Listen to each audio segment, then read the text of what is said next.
I have many questions for you. I've written down 10 questions. Let's see where we can go, how far we can go. Okay. So we've reviewed Butter Miracle Suite 1 when it was out in May, and the review is top because the reviewer loved the record. So I'm so sorry I'm here instead of him. He couldn't be here, but he's so jealous of me. And so we shared the questions together. 7 years have passed between your last record and Butter Miracle Suite 1. In between, you know what happened. How did the band survive this, being a band who loves playing live? And it's also in the bio we received, it said you wrote these songs while in England, locked away in the countryside. How did you manage to put together the record in this situation? Well, I mean, the band survived perfectly well because we toured the whole time. I mean, I think we toured all the way until 2000. We did a full tour in 2018, and we did a few gigs in 2019 as well. So we were touring the whole time. I just was kind of burnt out on putting out records. You know, it's a little weird. I'm not sure we've quite figured out how to do it. Things have changed a lot. And I think we needed to really figure out how to put out a record and what we were missing. Because I loved Somewhere Under Wonderland, but I felt like it kind of just came and went and disappeared. So I just kind of was burnt out on it. It's a lot, because making music and touring is a lot different from putting out a record. When you put out a record, you end up having to deal with the whole world. You know, it's very different, and it's not as internal, just you and your 6 best friends making music. You know, it involves a lot of, well, like press, you know, like this too is part of it. And I wrote the songs. I mean, I hadn't written in a while. I think I wasn't even trying. I just wanted to stay away from, because I know if I write a song, I want to record it and then I want to put out a record. I don't have any breaks on me in there. And so I think I avoided it entirely, but I was on this farm and I just found myself wanting to play piano. And then within a couple days, I had written The Tall Grass, and everything kind of followed immediately after that. Oh, I can't remember what the last part. Oh, how do we put the record together? Well, I mean, I wrote it to be a suite, to flow like that. And I sent the guys recordings from England. Like I recorded on my phone, and I sent them, you know, I would play a song and then I would play a little bit into the next song so they could see how it was supposed to flow together. And so they got the concept. And when we went into the studio, we worked on it with that in mind. You know, we didn't do the recording in England or anything. I just sent tapes from my phone. We went into the studio in Brooklyn in, I guess it was February of 2019. 21? Oh. February of 2019. It was right before the pandemic, because we were in there for 2 weeks. We were planning on taking like a week-long break, and then we were going to bring the other 2 guitar players in, David Bryson and Dan Vickery, because we started off with just 5 of us, and we recorded, you know, everything for the most part. And we were just going to bring those guys in, but right as we were finishing up those 2 weeks in the studio, you know, the pandemic was on the news as we were finishing, and a couple days after we got out of the studio, everything was shut down. So we couldn't finish it then. We finished it in July of 2019, just in New York. We had the other guys send their pieces from home. The parts they were supposed to play, they recorded at one at his house in the studio and the other at his friend's house. And then, you know, Immer and I live in New York. So our producers drove in from Chicago so they wouldn't have to fly. We all stayed at my house, so no one had to be at a hotel. We found a studio that was 2 blocks away, so no one had to ride in an Uber or a taxi. And I cooked for everyone, so no one had to go out to eat. And we just made our own little bubble in New York. Me, Immer, Brian Deck, and Neil, our engineer. And we just, you know, finished it in about 4 or 5 days here, you know, right around the corner from my house. So that's how we did it, you know. Okay, it was not bad. No, You're I mean, gonna. the only problem was kind of having to stop for a while in the middle because we got stuck. Oh, I should say that while we were stuck, I called up my friend Dave Drago, who is a producer and musician who lives up in Rochester, New York, upstate. And I said, I just put together this whole suite of music. Let's me and you do all the background vocals. He's got a studio at his house. And so he composed and wrote almost, and then sang as well, almost all the background vocals on the record. Immer sang a couple, but almost all of them were written and composed like by Dave Drago, and he and I would bounce them back across Zoom and over like emails. And that's how we did all the vocals, the background vocals, not the lead vocals. Okay.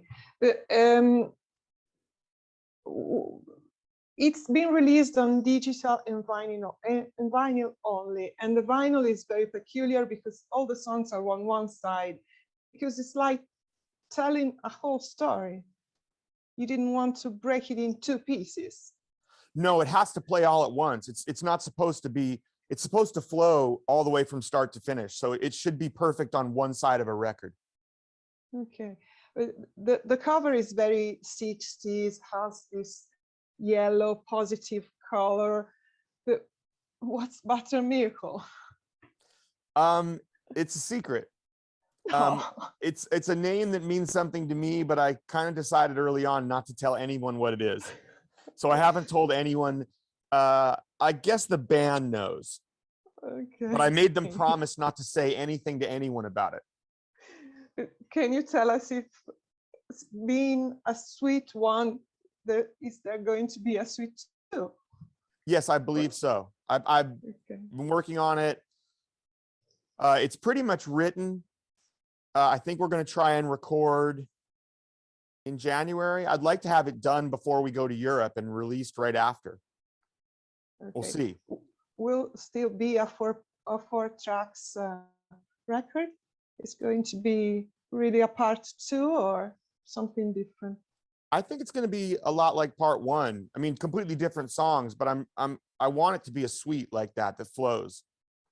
Okay, but it's go. I bet it's going to be about telling stories, and because you tell stories, you have a very deep writing, and you can see pictures when you listen to the songs. So it's still going to be more stories from you. Yeah, I mean, I try to write with a lot of detail, so it's really vivid. You know, I try and really. You don't just want to write a bunch of impressions and feelings. You want to really describe the room you're in. You know, you want to give people a lot of, you know, color and details so it pops in their mind. They do. Your songs have faces, eyes, expressions, emotions. Even if the stories are very American, and they still tell us stories to us. We are European, we have a different background, yet they talk to us too. Yeah, thank you. They do. And well, I hope, you know, I want them to be universal. I mean, obviously, everything is informed by the experiences you have, you know, and I lived most of my life in America. But, you know, on Suite One, there are things that are particularly, you know, English. You know, and because some of it is about time spent over there. And Suite Two has that same influence because I also wrote all the songs from Suite Two on the farm as well. Oh. I went back there in June and spent the whole month of June into part of July. I came home right before we left for rehearsals on tour. But while I was there, I wrote all the stuff for Suite Two. Must be a very magical place. It's great. Okay. Is Bobby a sort of alter ego for you, a musician who loves music to the point of accepting all the compromises of life spent on always traveling? Well, a little bit. I mean, I think, you know, on the first album, the two songs, Elevator Boots and Bobby and the Rat Kings, are they're both about music, which is the most important thing in my life, obviously. One is written from the perspective of someone in a band, and the other one's written from the perspective of a fan. both of which are parts of my life. You know, I've been a music fan for my entire life. And starting when I was about 18, I've been someone who writes music too, you know, and makes music. So, you know, I've lived both those roles. And I think I was writing about that a lot in the first suite. I don't in know if elevator booths, you do it a lot because it's like dealing with being famous or being recognizable. How do you deal with it? Well, I mean, I think those songs are more about just loving how important music is, you know, like Elevator Boots. Yeah, sure. It's everything in his life is very temporary. People are temporary, places are temporary. He's always moving from place to place and person to person, but music is a constant. And that's kind of the point of the song, is that even when everything else is very, you know, ephemeral and gone in an instant, music is always there for him. There's always another show, and that means everything. You know, he's always got another place to play. And so it balances it out. You know, I mean, life is full of, nothing is ever perfect or completely terrible usually. You know, things have facets, things have multiple sides to them, and life is always kind of complicated that way and complex. I love playing music. I also hate it sometimes, and I don't like some of the things about the life, but I wouldn't trade this for anything. You know, the fame is different. The fame has nothing to do with it. That's something other people do. You know, like fame is something other people do to you, but the music is something we do ourselves, you know? You mean fame comes from the outside and music comes from the inside? Yeah. Can we talk a bit about the bonus track on the vinyl record? Because, you know, people now are starting buying vinyls again. There are surprises for who does. And so August and Everything After, a song with the same title of your debut album in 1993. Can you tell us more about this Sure. song? That song was written back then, and it was one of the songs we were trying to record for the first album. But it was really, really long. And the version we were playing was a piano version. It required me to play the piano, and I'm not very good. And back then, you also couldn't edit piano. Like now with Pro Tools, you can cut piano. So you couldn't on tape. And so you had to play it perfectly all the way through. And it was just, I wasn't doing it very well. We worked on it a long time one day, and I just couldn't get a great version. Most of the time, I couldn't even play it all the way through. T-Bone got kind of frustrated at one point and said, let's take a break. And he left the room. And I was going to get up and take a break. And then I said to our engineer, hang on just a second, will you record this other thing for me? I just wrote this song. I want to send it to Bonnie Raitt, because I had met Bonnie back then, and she was very nice to me. And she didn't write a lot of her own songs back then. So I was going to send it to her. The funny thing is that my friend Bonnie Simmons was very close friends with her, and a lot of Bonnie Raitt's fans would send her songs on cassettes, and because they knew she needed songs for records. And so her fans, it was a thing they did. They just sent her boxes and boxes and boxes of cassettes full of songs. And Bonnie Raitt, who was one of her best friends, Bonnie Simmons, sorry, who was my friend and one of Bonnie Raitt's best friends, Bonnie Raitt would send all the boxes to Bonnie Simmons. And Bonnie Simmons and I, when I was young, growing up, like before our band, we would go through all those boxes and try to find great songs for Bonnie Raitt from her fans. And I think that Bonnie Simmons found something to talk about. Like a bunch of her hits were found by Bonnie in these boxes. So I knew this, and I had met Bonnie Raitt before our career started, and she was so great to me. And I had written a song and I wanted to send it to her. So I asked Pat, our engineer, to just press record, and I played this song. And when I finished, I looked up, and T-Bone was in the studio, and he said, "What the fuck is that?" And I said, "Oh, it's this song called Raining in Baltimore. I'm sending it to Bonnie Raitt." And he said, fuck that, fuck Bonnie Raitt. That's going on the record. And fuck August and Everything After. It's taken too long. So we dumped August and Everything After, and I put Raining in Baltimore on the record, which is how that got there. So August and Everything After sat around for years, and about 10 years ago, maybe a little more, we did a show with an orchestra, and one of the songs that the orchestrator wanted to do, Vince Mendoza, was he wanted to try doing a version of August and Everything After. And he composed and arranged a version for pedal steel, drums, bass, and me. And we did it in that concert, and it was really cool. And the other problem with the song was that I thought it was kind of poorly written in a few places. It needed a rewrite. And so when we did that version, I rewrote it and fixed those sections. And it was so good at that show, but we didn't record it. So it was sitting around all these years. And a few years ago, we decided to do a version with orchestra using Vince Mendoza came back and conducted it, and we used his arrangement. And it was really good. We did it as an Amazon exclusive a couple years ago. And when the rights reverted to us, we put it on the B-side of But a Miracle. Great, great. Sorry, So- that's a long story. No, it is very interesting. But we are waiting for you to come to Europe to play live. You started your tour in the US. Hopefully you're going to be here soon. You're going to play Italy.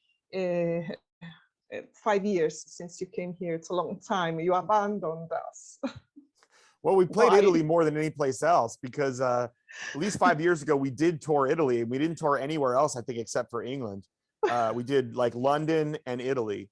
But I mean, we're coming in March, April. April? Yeah. I mean, I can't wait. You have to understand that for the band, Europe is the greatest thing ever. Everybody wants to go there all the time. We can only really go when the promoters want us, and we're not as big as we used to be, so they don't want us all the time anymore. I wish we could play festivals every summer, because we all love playing. More than anything else, people love the festivals. But at least we've got like 3 or 4 cities in Italy on this tour, so we're pretty excited about that, because we've got really good friends over there. And let's face it, the food is better than anywhere on earth. So the south of Europe, Italy, Spain, that's where all the good food is. So we can't wait. Also good wine. Also good wine. Also good wine. Also good wine. We sometimes think that when big acts don't come to Europe, it's just because we don't have places that big enough that you like enough to come and play here, except festivals, of course. But instead, you're saying you love it. So the public is good, and I'm very happy you're coming back. Oh no, we love. I mean, it's better than anywhere. I mean, everybody, I think this is true of all bands. Everybody just wants to go to Europe. I mean, also, or going overseas, because it feels like the Beatles going to America. Like when you're in a band, let's put it this way: every band plays America. Every American band plays America, but only a few get to go overseas. So that's everything. That's what makes it special. That's kind of what makes it real, that you're rock stars. Like if you can go overseas, it really means something. And it's just so special and exciting to be able to tour in places that are, vibrant and different like that. I will tell you this, I would guarantee you that all bands would go overseas if they could. The problem is bands don't really choose where they can go. You can only go where a promoter wants you. I mean, we've been really lucky in Italy because, Claudio Trotta has been really good to us. We went over there, like, I don't know how long ago this was, 6 or 7 years ago. I decided to go, rather than just talk to our agents about how to tour Europe, we would go around Europe and talk to the promoters in each country and get their idea of when they wanted us to come, as opposed to us telling them when we wanted to come. And when we met with Claudio, we had a lot of good talks about how to try and expand Italy, because we've never been that successful in Italy, and we've always wanted to be, because it's a better place than most places, And he had a lot of really good suggestions. And he also said this thing which really blew me away, which was that I'm going to try and get Springsteen to have you open for him. And I said, Claudio, Bruce doesn't have opening bands. And he says, yeah, but I think it would be a good idea, and I bet we can do it. And I thought, he's crazy. But then a year later, he called and said, Springsteen wants you to open for him in Rome. And you did. Yeah, and we did. You know, and I think it's possible that one gig in Rome may have been in front of more people than all the gigs put together we'd ever played in Italy. You know, we mostly played small places and only a few, you know, always Milan, maybe Venice, maybe Florence, a couple times Rome, but we've never really been able to play all over Italy. So I think that Springsteen gig made a huge difference for us. And thankfully, there were people from all over Italy at that concert, not just yeah, people from Rome. But I mean, we owe that to Claudio, because I thought he was, I just didn't think it was real. And then he pulled it off. You know, you got to make those relationships, because in America, you just go everywhere with Live Nation. It's not that hard. But in Europe, you've got to make relationships with the promoters and like find someone who cares enough to bring you back. We've been really lucky with Claudio. You know? Yes. Thanks to Parli Arts, his firm.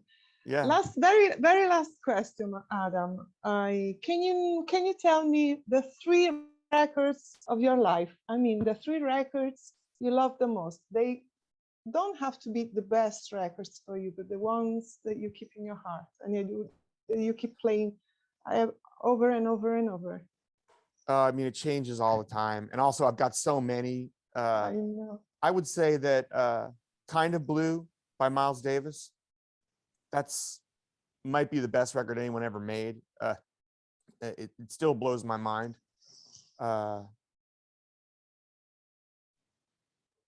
Maybe Blue by Joni Mitchell, just to stay on the blue theme. I could say A Walk Across the Rooftops by the Blue Nile, because it's right up there for me, although, and that would work with the blue thing. By the 3rd record, I don't know. Well, let me say a newer record that I have really, really, really loved in recent years, and that's Go Farther in Lightness by Gang of Youths. Do you know that band? Okay. Australian band? That's one of the best records. It's like a combination of Tom Waits, Bruce Springsteen, and us. It's really, I think you would love that record. I mean, it's so good. David Leopepe, the lead singer, is like, I don't know if there's anyone like him right now. That much passion, that much like skill as a writer. When I was in England, I went up to London and sang on their new record, which is coming out soon. And I'm really excited about it because they're one of my favorite bands, and yeah, good, brilliant. So you named a woman, a man, and a band. You're very balanced. Okay, I think my time with you is finished. I'll see you when you play in Florence in April. I'm from Florence, so you're coming near me, around the corner. I'm so glad we get to do this. I have really, really close friends in Italy too, and I want to go. I want to go eat at their restaurants and drink with them, mostly. So I'll see you at the show, and maybe I'll meet you in a restaurant. Okay, sounds good. Thank you. Thank you, Adam, for your time. Thank you very, very much. Ciao.